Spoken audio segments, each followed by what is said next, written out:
Dobro večer, najlepša hvala za to lepo najavo. Hvala seveda tudi vam za obisk. Kot rečeno, nadaljujemo z našo serijo večerov Globosalno, kjer poskušamo predstaviti lokalno zanimive zgodbe, ki pa posegajo tudi v svetovni kontekst. In danes je naš gost Matjaž Ovsenek, ki se, kot smo lahko slišali, ukvarja torej z tekmovanji z vlečnimi psi polarnih pasem. Zdaj, verjamem, da se marsikdo na samo področje ne spozna tako, ampak mislim, da bomo o tem današnjem pogovoru marsikaj zanimivega zvedeli. Vsaj kar se mene tiče, je bilo tisto prvo, Matjaž, kako je sploh prišlo pri vas do tega navdušenja? Se mi zdi, da nekako pse vzljubiš seveda, ko imaš v lasti tistega prvega kužka, ko začneš nekako navezovati odnos. Kako je bilo pravzaprav pri vas?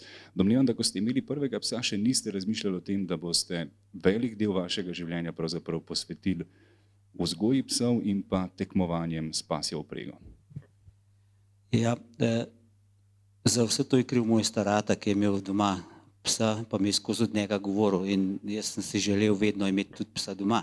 In svojega prvega psa sem tako pripeljal, da doma noben ni vedel in so bili vsi zelo presenečeni in kar malo proti.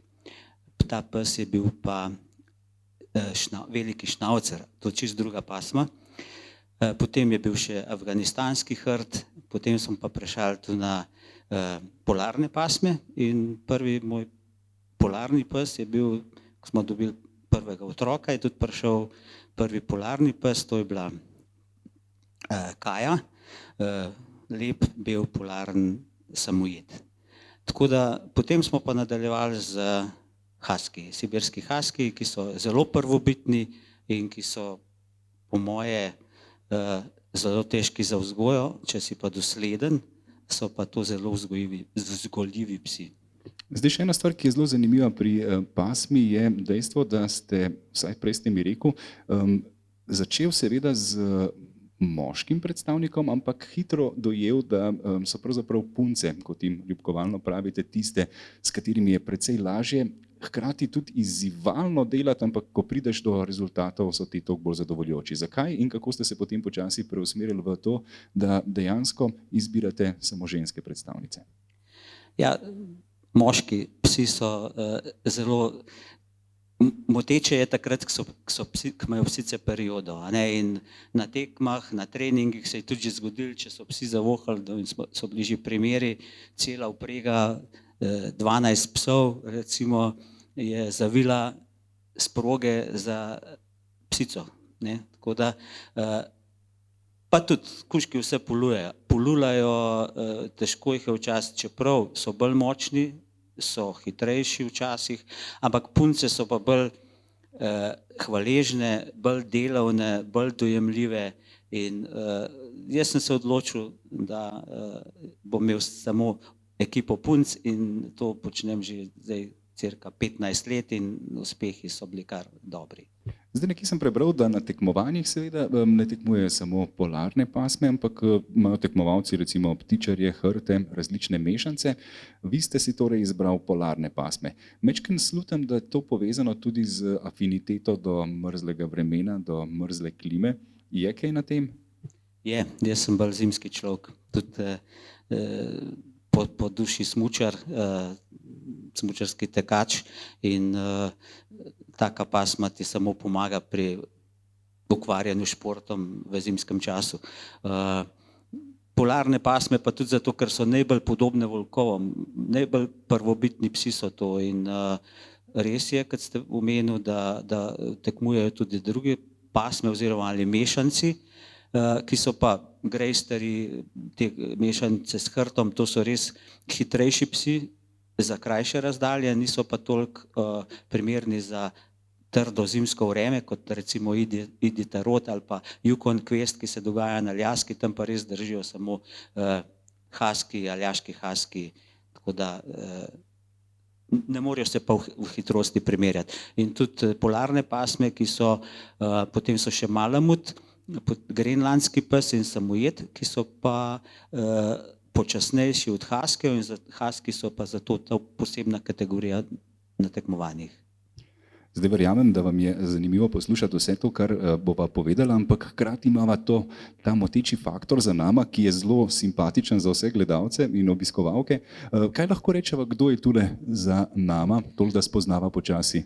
No, za nama je dveh že ni več, to se pravi Ark je na desni strani, Kera je srednja, Kera je bila psica, ki mi je v bistvu me ona naučila vsega tega, kar zdaj znamo o haskih, o polarnih pasmah, o sodelovanju človek in pes na treningih in tekmovanjih in tudi v odnosih z ostalimi ljudmi. Potem je pa še Bes. Bes je pa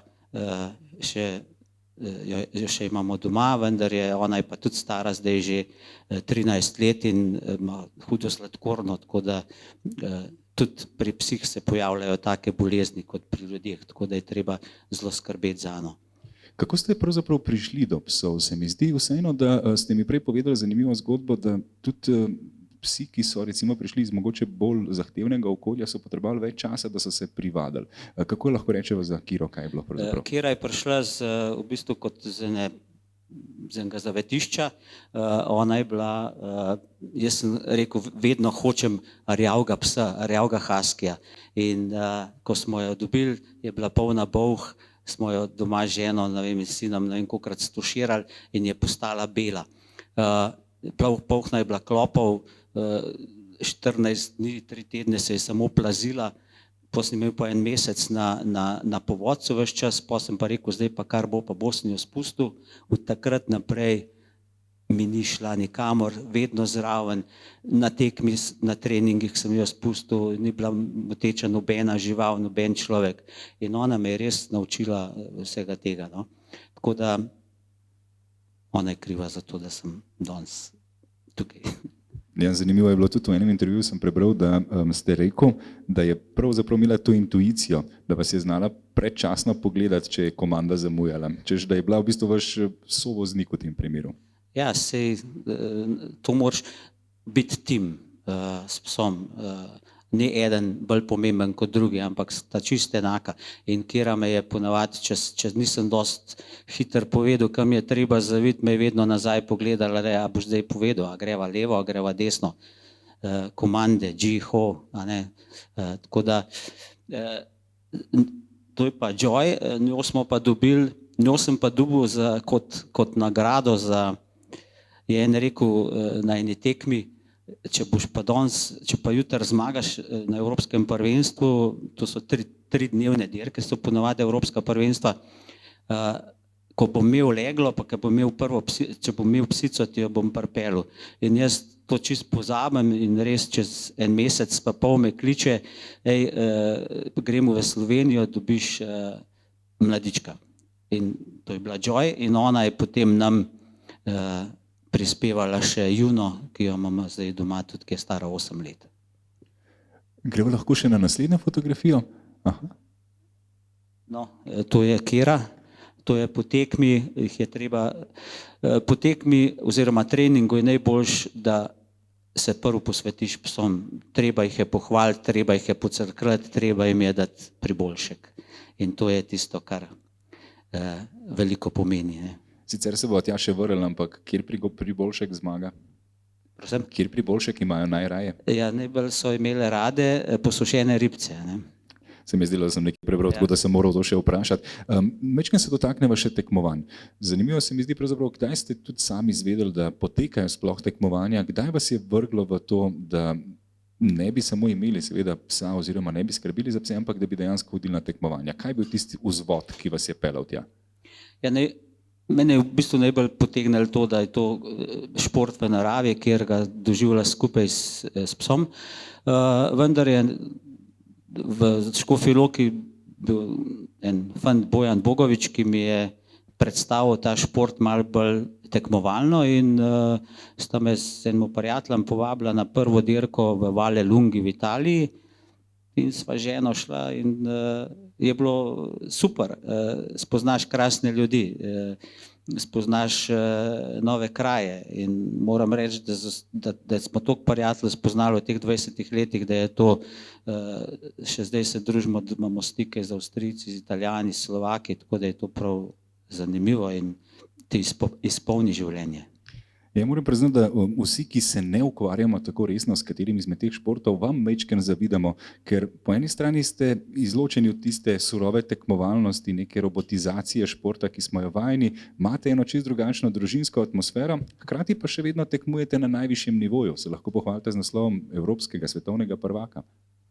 Ja, res smo vsi, ki pridemo na tekmovanje kot ena družina. Veliko se družimo, sploh v teh večerih, to je tako, ti prideš nekam v naravo, tam ni hotelov, tam je, mi pravimo stakeout, kjer so parkirani avtomobili s prikolicami, kjer so avtodomi, nekateri celo v šotorih, v tapih živijo tam. No, okay, mi smo včasih v kombi, včasih smo si rezervirali kakšno sobo. In ta druženja zvečer, ko damo psem jest, ko se pogovarjamo, to ti zleze pod kožo. In najlepše zjutraj, ko ta prvi psi začnejo se hraniti naenkrat, po noči je čista tišina na stakeoutu. Ko se prvi začnejo hraniti ob 6 zjutraj, to vsi psi tulijo 10 minut, potem pa kot bi odrezal, nič več, potem jih pa slišiš zopet, ko se pripravljajo na tekmo, ko jih uprežejo, potem je pa do večerje zopet tišina. Ko prvi začne hraniti, so vsi psi v zraku, tulijo, lajajo, cvilijo, 10 minut, konc, do zjutraj. Tako da ni nič moteče za okolico, recimo. A se kaj ločijo mogoče te tekme evropskega in svetovnega prvenstva od preostalih? A se tam kaj bolj pozna napetost, je tam kaj bolj tekmovalnost prisotna, si tam manj prijazno zaželite dober nastop, preden greste na progo? Ne, prijaznost je vedno, vsak ti pomaga, vedno se pogovorimo o zadevah, na progi, če se prehtevamo, smo fair, recimo je pravilo, če te nekdo prehteva, ki je hitrejši, moraš iti kraj počakati 15-20 sekund in greš potem naprej, in da ni tistega en prehtevati, pa drug, pa tako naprej. Tako da vedno je fair, vedno smo sproščeni, vedno smo dobre volje. Jaz še nisem videl človeka, ki bi se grdo držal, ki bi se kregel, ker to je le ena radost preživljati svoj čas s psi in s prijatelji. So pa tekmovanja različna glede na to, ali se tekmuje s kolesom, ali se tekmuje s smučmi, ali se tekmuje s sanmi. Na katerem od teh treh ste najbolj domač, oziroma kako nam lahko poveste, kakšne različne kategorije pravzaprav tekmovanj obstajajo? Obstajajo tekmovanja v zimskem času. V zimskem času so najmanjša vprega pri psih je en pes in človek na smučeh, to je skiering en pes. Tukaj v tem primeru sem jaz z 2 psoma, to je skiering z 2. Klaus Bäumel iz Avstrije je pa tekmoval v pulki. Pulka se žal v našem evropskem delu se je čist pozabila, se pa še tekmuje v pulki v Skandinaviji. To je zelo popularna zadeva v Skandinaviji.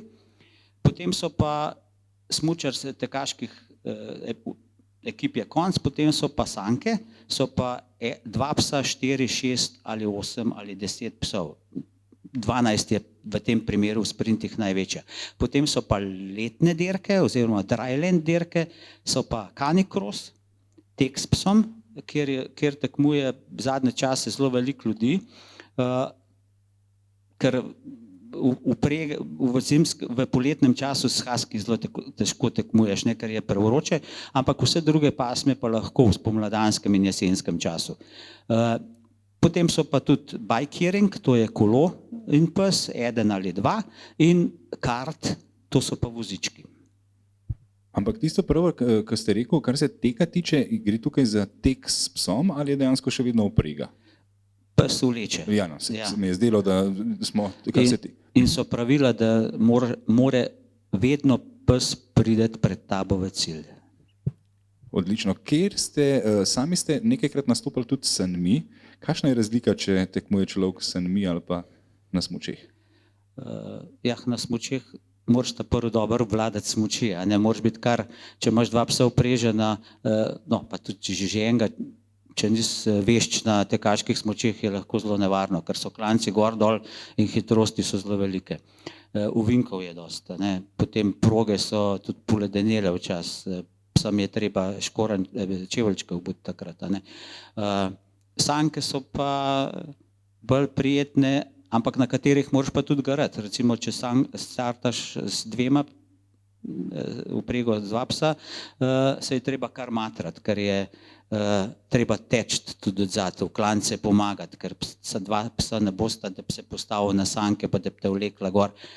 Če primerjam recimo na tekaških smučeh, če tečem sam ali s psmi, je puls enak, recimo.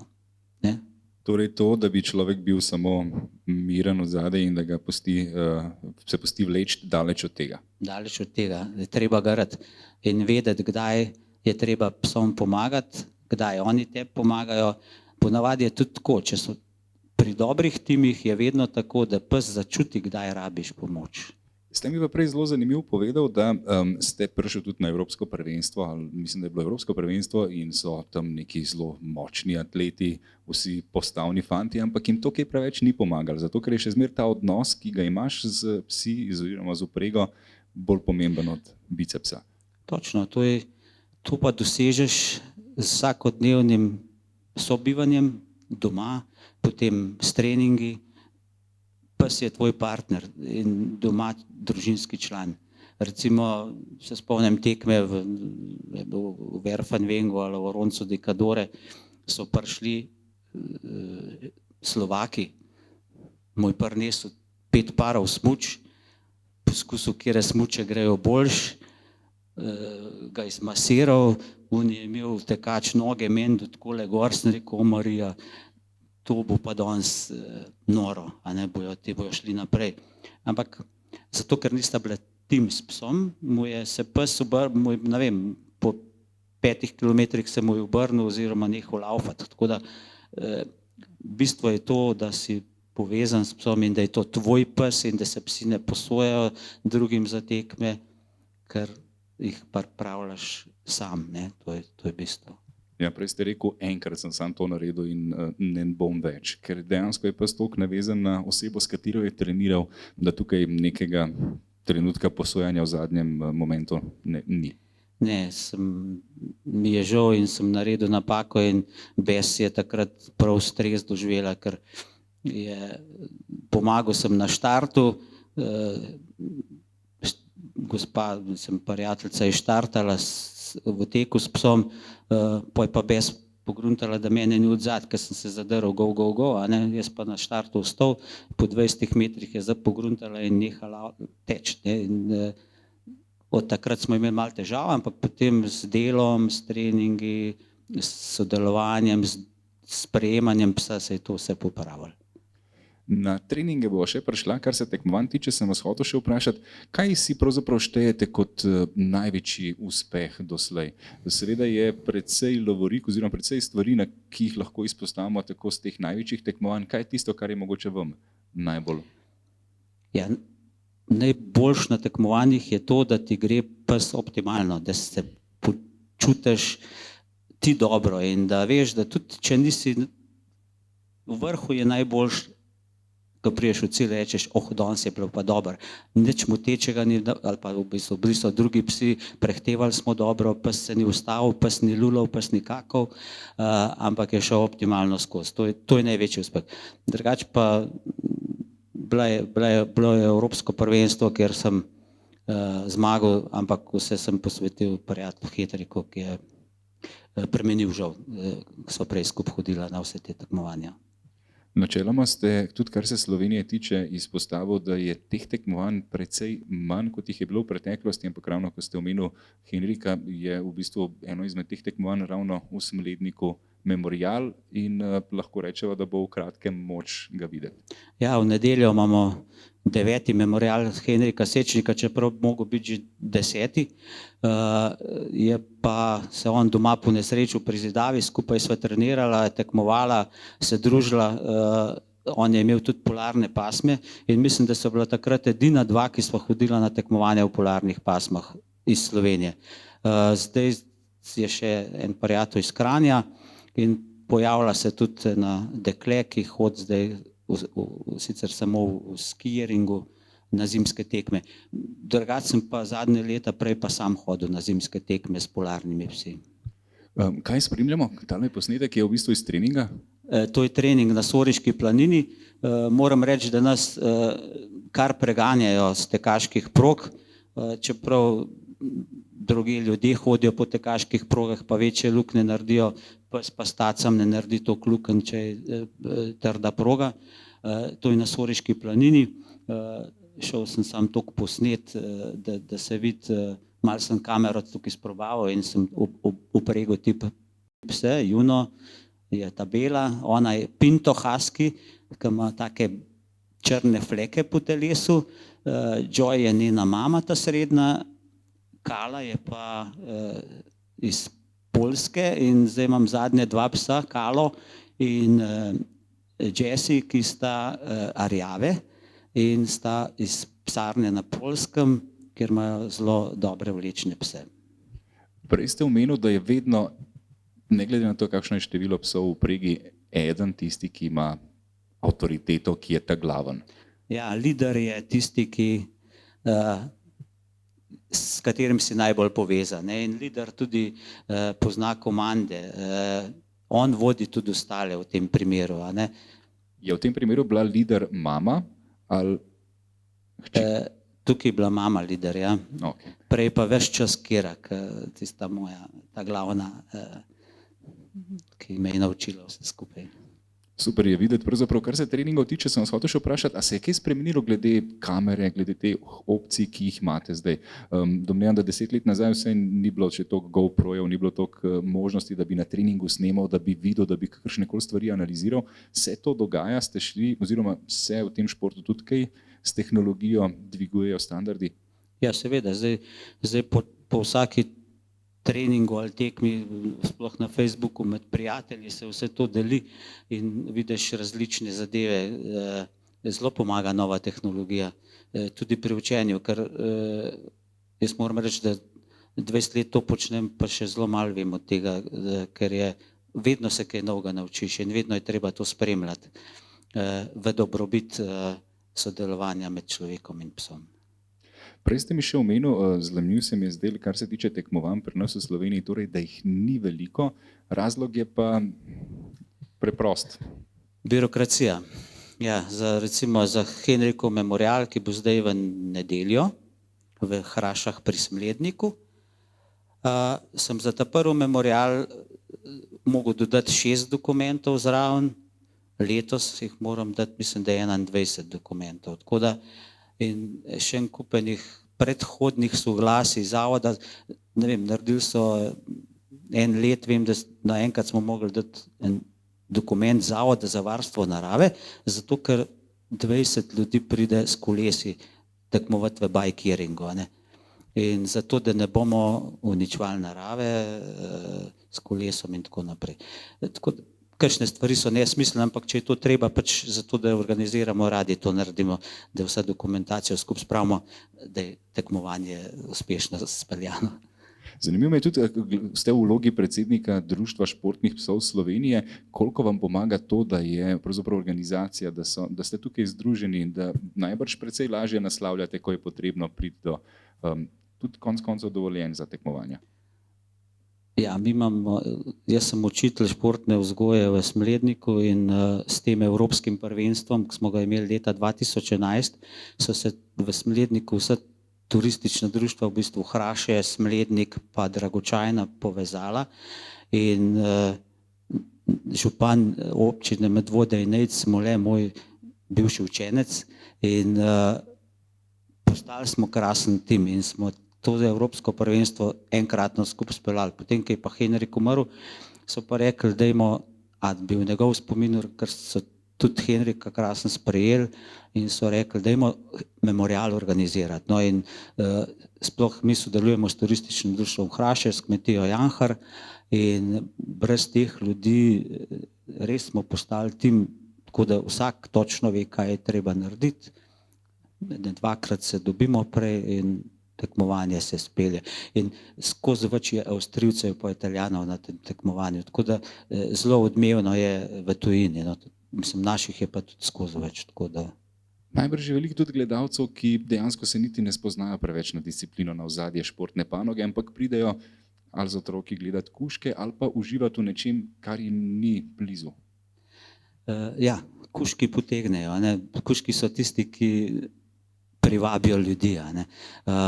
Pa tudi ob dejavnosti po tekmovanju, med tekmovanjem in razglasitvijo je en kup spremljevalnih dejavnosti. Letos smo jo otvoritev enega otroškega parka, potem participativnem proračunu.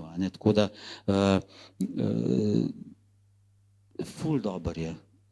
Ljudje radi pridejo, se poveselijo, malo pojejo tudi tam, pa si ogledajo, pobožajo pse, tako da to je enkratno.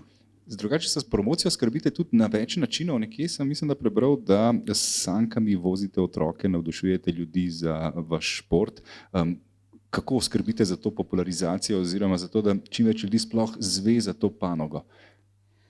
Ja, jaz v šolo v naravi sem vedno pse s sabo vzel, in zmeraj sem mislil, joj, kakšen starš bo rekel, a pse s sabo vzameš. Ampak na vsakem sestanku so me vprašali, te pse tudi s sabo vzel, zato ker otroci se tega veselijo.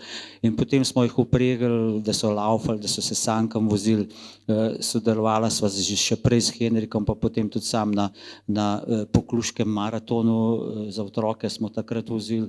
Pol na Sorški planini so bili pa taki dnevi dejavnosti, ki jih Alpe Venture na Sorški planini organiziral in tam smo tudi sankam vozili otroke. Tako da potem dobra promocija je bila, RTV Slovenija so snemali eno oddajo za otroke, so tudi predstavili in po tistemu je bilo bum, so kar klicali, lahko pridete, lahko pokažete. Potem enkrat smo šli v Gorico, da so moji psi vlekli Božička, da je prišel med otroke, oziroma Dedka Mraza, no, tako, da je prišel med otroke.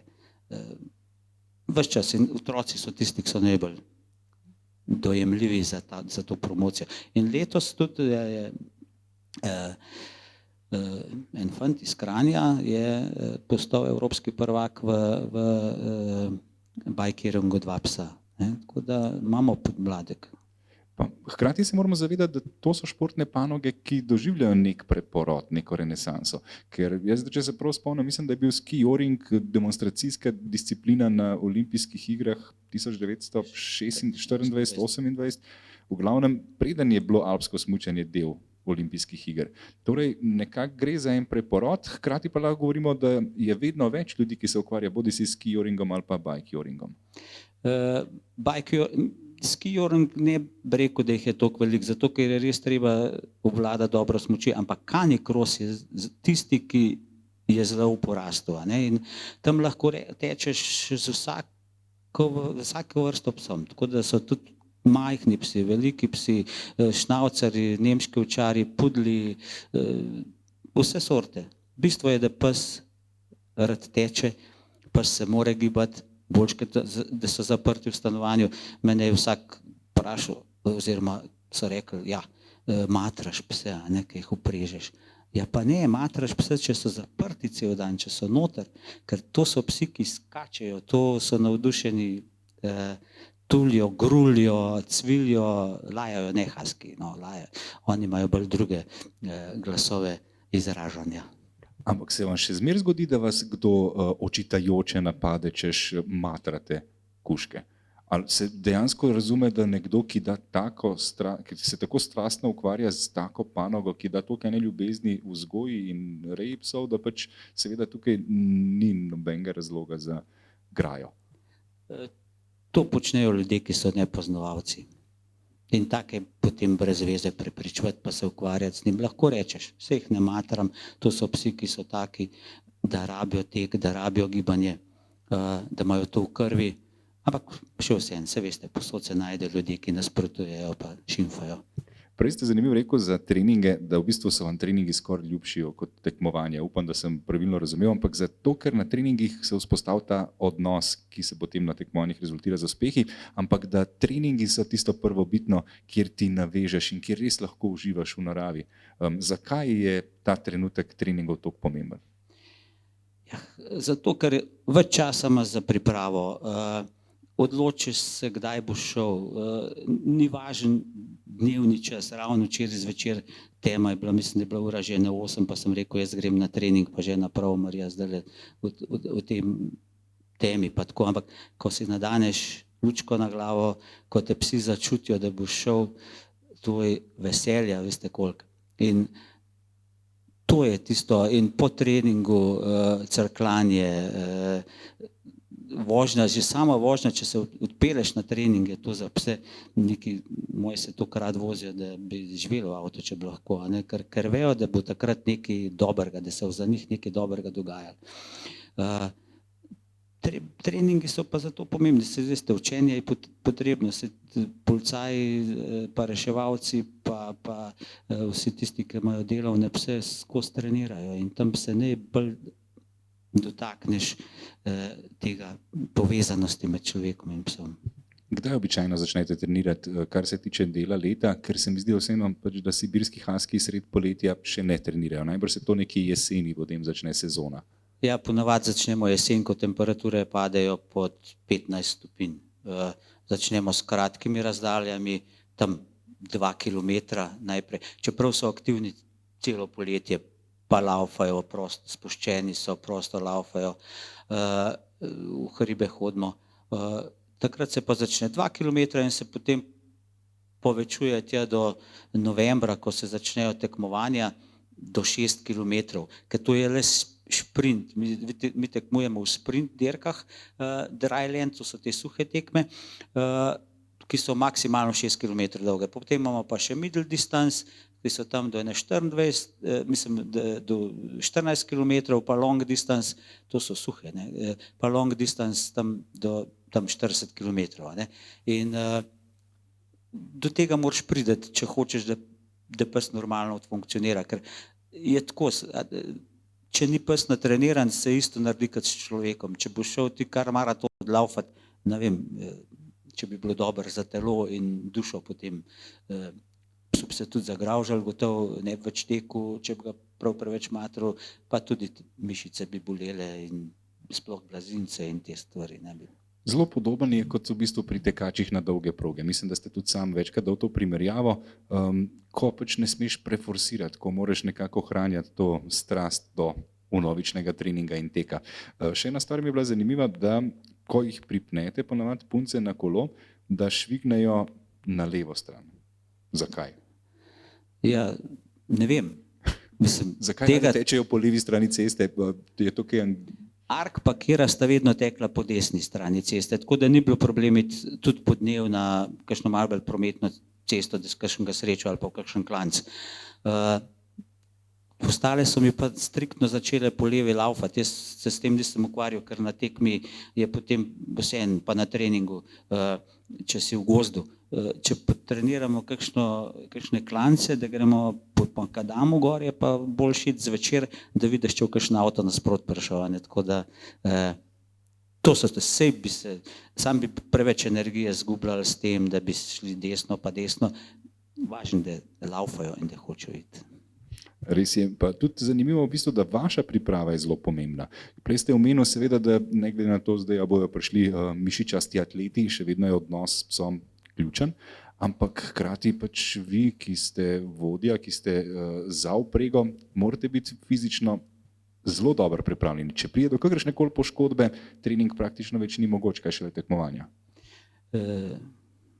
človek mora biti dobro pripravljen, ker to je le, če so iste vrednosti srčnega utripa, potem vemo, da je tudi napor tak, ne? In če nisi dobro pripravljen, zaostajaš in ne moreš psem pomagati.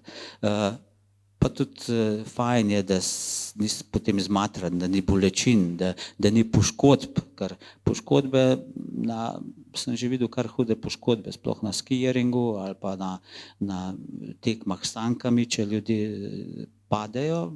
Ena prijateljica si je celo kolk zlomila, pa veliko gležnjev gre na tekmah, ker to so tek je ponavadi po gozdu med koreninami,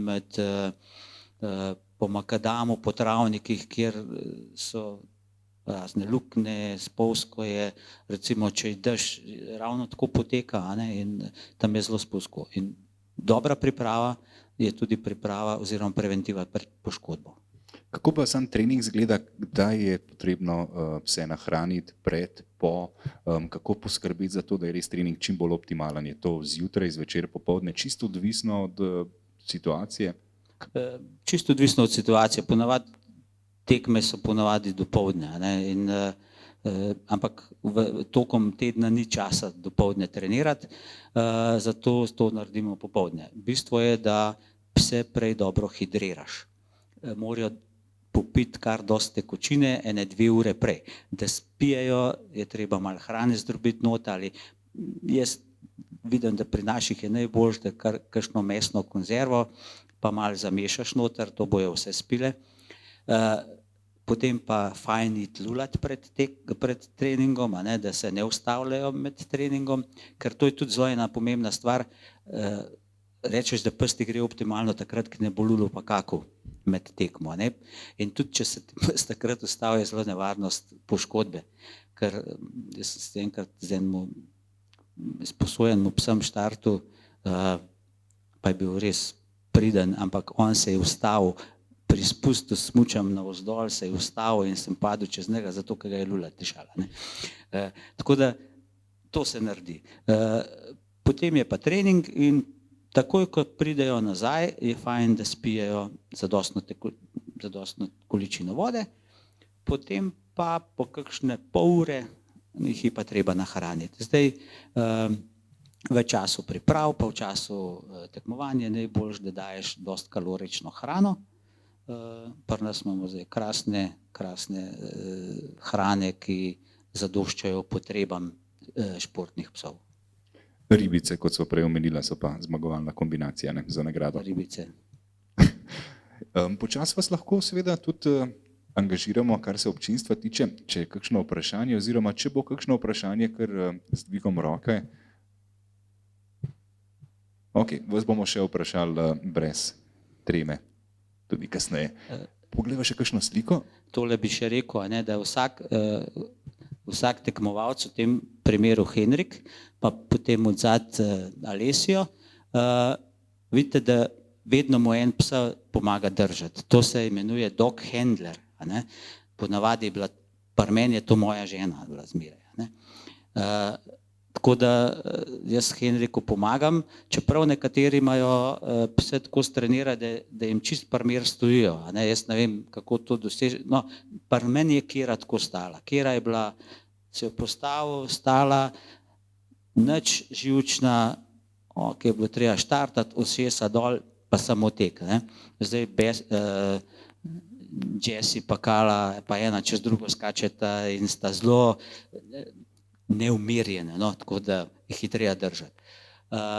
Pa potem tudi, ko pride tekmovalec v cilj, mu dog handler pomaga pse, ali pa sanke, on drži sanke, on se pa pač s psi ukvarja, jih pohvali, pocrkla in tako naprej. Medtem ko vi imate pa najbrž en kup dela še s pripravo tik pred štartom.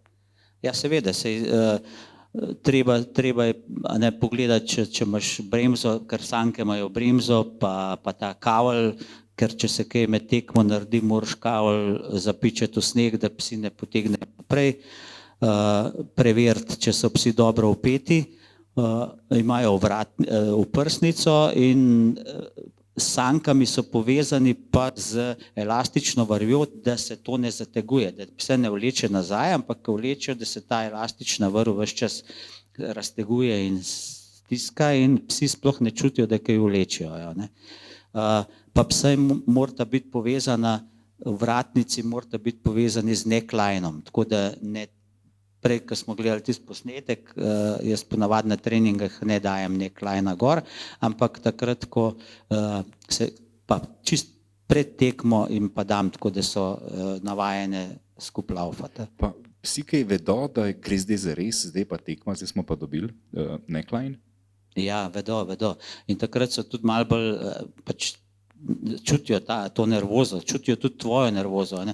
In zdaj ravno za ta Henrikov memorial, ki je v nedeljo, me vsak sprašuje, zakaj pa ti ne boš tekmoval. Ne? In dvakrat sem tekmoval, pa je bila polomija, ker si živčen, če si organizator in to prenašaš na pse in potem je težko. Psi res čutijo, če nimaš te pravega dneva in tudi na treningih je tako, če nisi psihično dober, pa če imaš kakšne pomisle, je boljš ne iti na trening, boljš kakšen dan spustiti. Dejansko se zgodi ta šum v komunikaciji, ne glede na to, da ne govorite istega jezika. Recimo, v bistvu ni šum, v bistvu je to povezanost, ko te dobro čutijo, ne? In takrat je dobro ustaviti, reči, danes pa ne. A je tudi zato mogoče, Doc Handler smo rekli, ne, njegova vloga, da v bistvu v tistem zadnjem trenutku, ko je ta človek popolnoma živčen, nervozen, ker ga čaka tekmovanje, mečken bolj umirjeno deluje s psi.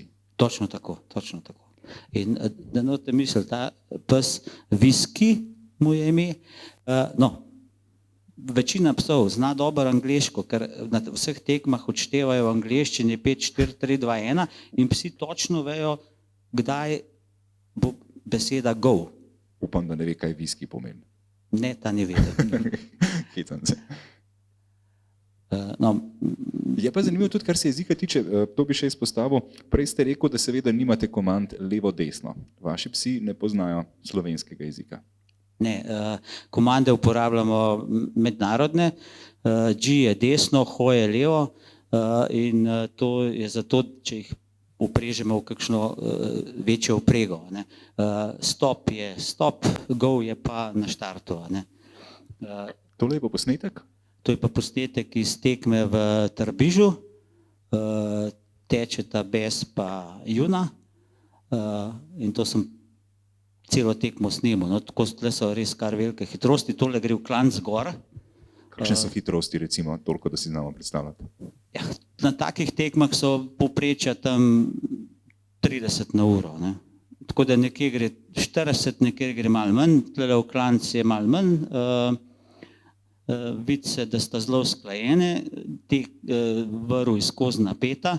To, kar je od spredaj nad kolesom, je distančnik, kar je pomemben, da če se elastika oziroma ta vlečna vrv malo upogne, da ti ne pride v kolo, ker so bliže tudi hudi padci, direkt poletiš naprej na glavo. Kar se pa same koordinacije tiče, kje je levo, kje je desno, kakšna je proga, to si vi seveda vnaprej toliko natančno preverite, da tukaj, da bi enostavno zgrešili pot, šli po napačni smeri, ni opcija. Ne, proge so dobro označene, ampak nekje zaprejo vcepe s trakovi, da ne smeš zaviti. Na zimskih tekmah je pa tako, no pa tudi na teh večina, da je pred ovinkom je na kateri strani ovink je tabla z rdečim krogom. Potem, ko pa prideš čez, ne vem, na desni strani je tabla rdeči krog, je ovinek, potem je pa plava oznaka, kvadrat, ki pa pomeni, da si na pravi progi. Aha. To se pravi, dejansko, če se zmotiš, te znak opozori, da si na napačni progi. Ja, so tudi že zgubljali tekmovanja pa prva mesta zaradi tega, kaj kdo zašel. Jaz si moram misliti, da vseeno ob taki hitrosti obvladati progo, ki jo nisi prevelikrat prevozil, ker ne treniraš na njej vsak dan, zna biti kar zahtevna naloga. Sej možnost je progo si prej ogledati, ampak brez psov. In še to so določeni časovno obdobje, si lahko ogledaš, potem pa progo zapre. Pa ponavadi je najbolj peš, ker tudi če gre s kolesom, niso prav zadovoljni. Veš pa vnaprej, kakšna je konfiguracija terena, lahko recimo z psi doma, nekje v okolici treniraš na podobnem poligonu? Ja, Tok pa ja, je. Pozanima se malo, ponavadi oni tudi pokažejo traso proge, če je veliko vzponov, tudi višinske razlike napišejo, drugače pa včasih se pa malo zafrkneš.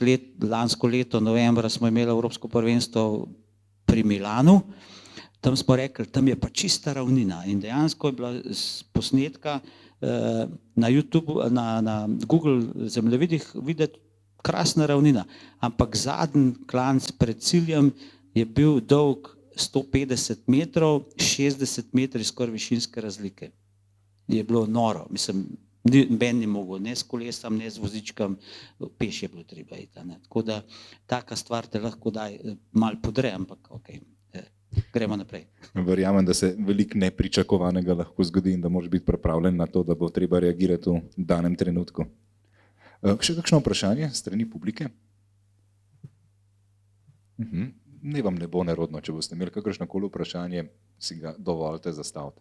Jaz moram v bistvu še vprašati, koliko podnebne spremembe vplivajo na vaš šport? Glede na to, da vseeno recimo zdaj, ko govorimo o čimerkoli, kar se navezuje na smuči, smučanje, sneg je hitro vprašanje, kaj narediti oziroma ali se kaj spreminja. Je zato več bikejoringa kot skijoringa, je zato več v bistvu disciplin, kot pravite, teka. Kaj se dogaja, kakšna je evolucija pravzaprav te panoge, ki, kot vidimo, je stoletje preživela in spet doživela nek ponoven preporod?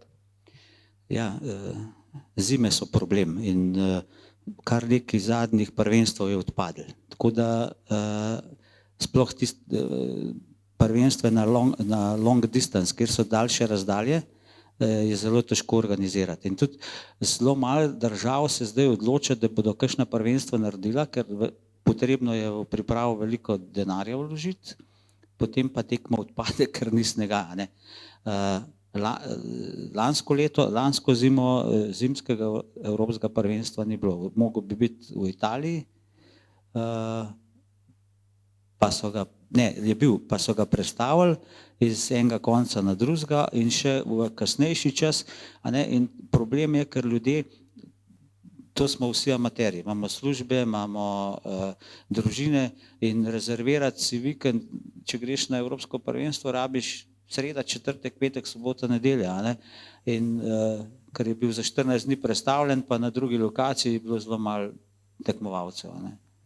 Dejansko se pozna, ob tem se pozna amaterizem. Je res, da je lepo, seveda, ker ste vsi velika družina, ampak hkrati glede nekih rutin mora biti stvar precej bolj jasna. Je pa zanimivo mi še to tekmovanje, ki so ga prej majčkeno omenila Idita Rot. Sam sem ves čas povezoval pravzaprav to kot nekakšen pravim Formula 1, Grand Slam vaše športne panoge. Zakaj pravzaprav gre, koliko sami seveda to spremljate, poznate, vas mika? Kakšno je to tekmovanje Idita Rot? Ja, jaz sem bil tak fan, da so mi prijatelji za rojsten dan, za eno okroglo obletnico kupili avionsko karto za na Aljasko in sva šla ženo potem sicer v poletnem času, ampak sva si ogledala določene točke, kjer poteka proga za Idita Rot in Yukon Quest. Tako da to sta dve dirki, ki sta zelo pomembni, sploh na Aljaski je prejšnji teden se je končal, oziroma ta teden se je končal Idita Rot. To je dirka v spomin na, se poznate, Balto pa Togo, te pse, ki so pripeljali cepivo v mesto Nome, ko se je pojavila davica, in v spomin na to organizirajo to dirko. To je 1000 milj, to je 1800 kilometrov, ki ga psi pretečejo s svojim mašerjem. Letos je bilo 8 dni pa pol, ali 8 dni pa 5 ur, nekaj takega. Drugač, rekord je pa 7 dni pa še nekaj. No, to se pravi, psi skoraj 200 kilometrov ali več na dan pretečejo. Imajo določene počitke, pauze, kjer je obvezno, in pol si mašeri sledijo. Ne. Omenili ste eno gospo, ki je zmagala. Žensk veliko tam tekmuje. Jaz imam eno prijateljico, drugače Slovakinja, ki je šla na Aljasko in je tam zdaj kot bila dog handler pri enem vzreditelju, oziroma ki je imel veliko prek, in potem je pa zbirala denar in se je tudi kot to, štartnina je tle zelo visoka tudi, ne? Tako da v Sloveniji ni možno, mislim, da bi pse kar pripeljal, pa da bi imel sploh tle toliko psov, pa še štartnino plačal, je to enormno veliko denarja. Tam se punce zelo dobro kosajo z moškimi, ne? In tu se tudi pozna ta povezanost, koliko si povezan s psom, ne?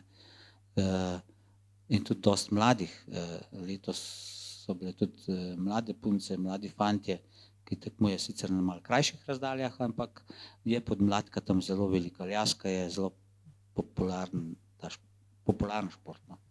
Ja, se spomnim te zgodbe o tej Susan Butcher, ki je v bistvu se preselila na Aljasko. Mislim, da je živela nekje v kontinentalnem delu ZDA-ja, ampak je kot otrok videla članek o Edita Rodu in se je preselila na Aljasko, začela tekmovati in v bistvu postala prva zmagovalka.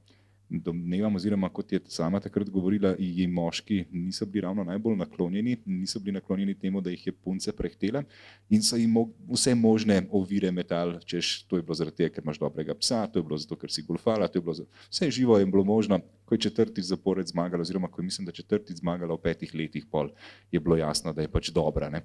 In zato mi se je zdelo zanimivo, da tukaj niti ni nekih večjih razlik med spoloma, čeprav seveda se na evropskih in svetovnih prvenstvih tekmuje v moški in v ženski konkurenci. Ja, tekmuje se, če so recimo vsaj 3 prijave pri dekletih, so svoja kategorija, če pa sta pa sam 2, se pa priključijo moški kategoriji, tako da take imajo pravila razne organizacije. No. Super, lepo slišati, da je takšno v bistvu razvejanost tekmovanj, da jih imamo v Sloveniji, da so evropske svetovna prvenstva in da obstajajo tudi Edita Rod in podobna tekmovanja. In seveda tudi dejstvo, da je občutek imam vedno več nastopajočih. Upamo seveda, da bo vedno več nastopajočih tudi iz Slovenije, pa da bo ta tradicija se prenašala naprej. Ste sam tudi z delom, ki ga opravljate kot učitelj v bistvu športne vzgoje na osnovni šoli, navdahnil kakšno novo generacijo? Se je zgodilo, da je kdo prišel od ljudi, ki se zdaj s tem ukvarja, pa rekel, veste, da ste me navdušil? Ja, so fantje so tekli, sam pa ne obnavljajo svoje črede psov, pa pol malo nehajo, ampak jaz mislim, da taki, ki so zdaj začeli, pa ki so to že poskusili, jih bo to še enkrat potegnili. Saj mene je tudi šele 20 let nazaj potegnili, tako da imajo še čas. Mašeri so lahko starejši. Včasih so rekli dober padalec, star padalec, dober padalec, zdaj pa pravim star mašer, dober mašer. Super, naj bo to slogan. Je še kakšno vprašanje, če vas karkoli zanima, kakšno vprašanje strani publike, ker dvignite roko in zaslavite vprašanje. Okay. Mislim, da so bila očitno zelo izčrpna v tem najinem pogovoru. A nam je ostala še kakšna slika, še kakšen posnetek? No, to sta pa Bes pa Joy na Soriški planini. Na tekaških smučah je treba kar dosti garati, pa že spet crkljanje po treningu. To, ko pa vidite, da so psi privezani na te zajle, to je pa v bistvu stake-out, tam kjer se pse pripravlja, so na taki malo krajši zajli, to mora biti fajn zakoličeno v tle, ker to je tam recimo v Smledniku je bilo leta 2011 cirka 650 psov, pol veste, koliko je to, in se ne zgodi, da bi se kakšen pes strgal, da bi se stepla, nisem že doživel, no, da bi pa na nobeni tekmi, na nobenem treningu, da bi se psi stepli, da bi kakšen ušel. Tako da so zelo miroljubni, sicer malo zalajajo včasih, če gre kdo preblizu, ampak to ne velikokrat sem prej rekel, da ne lajajo dosti, navajeni so tega, ne? Oni se dobro počutijo tle. Prej v tisti fotografiji sem vas hotel vprašati, a greste kdaj trenirati sam? Gde ste kdaj teč sami, zato da pač tehniko Seveda. tekavate? Na tekaških smučah absolutno. Skir ali canicrossa pa ne prakticiram več zaradi hrbtenice in tako naprej, ampak na smučah pa ja, to je pa nujno, da prvo, da se po celem letu premora, pač da osvojiš tehniko, da pridobiš kondicijo, ker je tekaška kondicija je čisto drugačna na smučah kot pa suhi tek. Ne. Super, se mi je zdelo, ja, da ne gre kar takoj na vprego. To je pa tekma v Športgesteinu, tukaj so pa najlepše proge in tukaj se res vidi ta simbioza v naravi. Imajo proge za tekače, imajo proge za tekače za skiering in imajo proge za pešce, ki lahko hodijo in si ogledujejo. Tam ni škoda zemlje, ni škoda denarja, da to zratrakirajo. Pri nas je pa to težko. Pri nas, če se pojavi v Kranjski Gori, imam koj 5 tistih, ki ti žugajo, pa sodnika za prekrške, pa še kaj. Tako da v tujini je to čisto normalno. Ja, res zanimivo je to simbioza, kot ste rekel, ker dejansko najbrž marsikateri od sprehajalcev pritegne ravno to dogajanje. In tudi tam lahko hodijo, pri nas hodijo pol sprehajalci s psi po tekaških progah, pa ti mahajo, pa ti laufa s psi, pa odvezane pse imajo, tle pa pes privezan, je to delovni pes zraven, pa potekajo vse te proge. Tako da v Avstriji imajo to krasno urejeno. Ja, je pa tudi, lahko še pogledamo kakšno? To je pa Zwerfenwinga v Avstriji. No, tle je bilo pa leta 2007 je bilo pa svetovno prvenstvo in je bilo v 3 dneh 25,000 obiskovalcev. Tako da to je pa bil doživetje. To je malo kdaj doživiš kaj takega. Tako da Ampak tudi prej, kot ste mi rekel, dejansko pri nas, na Smledniku, je veliko gledalcev. Se povečuje oziroma vidite, da pride res kup ljudi, ki jih mogoče pred leti niti ne pričakovali na tekmovanjih. Pridejo, vse to, sploh če je lepo vreme. Bojo tudi letos upam prišli, čeprav je bil včeraj še dež napovedan, danes je že malo boljše vreme napovedan za nedeljo dopoldne. Zanima jih. In ponavadi otroci pripeljejo starše.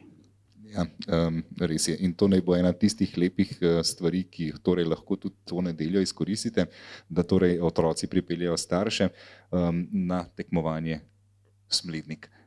Še kakšna zanimiva fotografija? No, to je pa trening vsakodnevni, po takih poteh treniramo, to je Sorško polje, ki je zelo taka lepa baza za trening, predvsem za trening hitrosti, pa vzdržljivosti v hitrosti. Ostale treninge pa upravljamo tudi v hribih, okoli Škofje Loke, v Sovni, Kožbovt, Tošč, Polhen imamo spet in tam gor. Tako da in vedno jih je treba malo pol tudi ustaviti, se pogovoriti z njim, podebatirati, kam gremo zdaj. Tako da mi imamo ves čas pogovore, tudi doma, ki se hranimo, ki so zunaj, tako da je sodelovanje vedno. Super, lepo slišati. No, to je pa doma, ki imajo svojo mizo, miza se že čist truka, ampak še skozi so vse gor in takole najlepši vidijo okolico.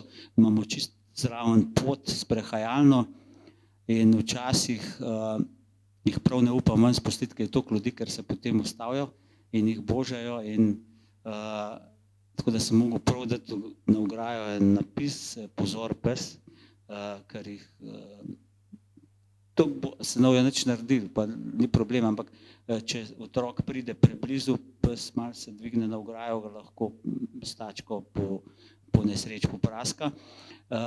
So pa zelo miroljubni in dojemljivi za crkljanje, ljudje jih imajo radi, poznajo vse, ki mimo hodijo, tako da ni nobenega takega divjanja, lajanja in problemov z ostalimi. No, to je tudi doma, malo v drugi kombinaciji. To je pa z tekme v Smledniku, tle pa ta fotografija je zanimiva, Flying Dog je Juna, ona je pa tudi toliko lekla, da je bila večina časa v zraku. No. Tako da, to je pa Strbiža, tudi Kira pa Bes, tako da to je pa zelo stara slika že. Zelo se gleda na temperature. Če bi bile v nedeljo recimo temperature okrog 20 stopinj, bi tekma odpadla. Ne? Ker prvo je pa varnost psov. Se mi je zdelo, da v bistvu ravno tisto, ko so na začetku govorila glede matranja, da če bo kdo res ta prvi poskrbel seveda za svoje pse, ste to lastniki in ste pri tovrstnih tekmovanjih zelo rigorozni, ko postavljate pravila. Zelo in tudi starost psa je tukaj zelo pomembna, ne? Ko gre lahko na tekmo. Za kakšne take vaške tekme rečemo, mora biti star 1 let, ne? Ker psa lahko začneš, uprežeš ga lahko pri enih 9 mesecih prvič. Potem pa, če so krajše proge, ok, 1 let. Za vse velika tekmovanja mora biti pa star 1 let pa pol. Ker takrat so kosti dosti zrele, takrat so mišice dosti zrele, ker so le sile pri vlečenju in na to se zelo gleda. Tako da tudi če bila, ne vem, tekma v nedeljo, pa da pes šele v ponedeljek doseže 1 let pa pol, ne bo štartov. Je res treba dosledno skrbeti za pse pri tem. Sploh pa pri temperaturah, kot smo rekli. Lepo slišati.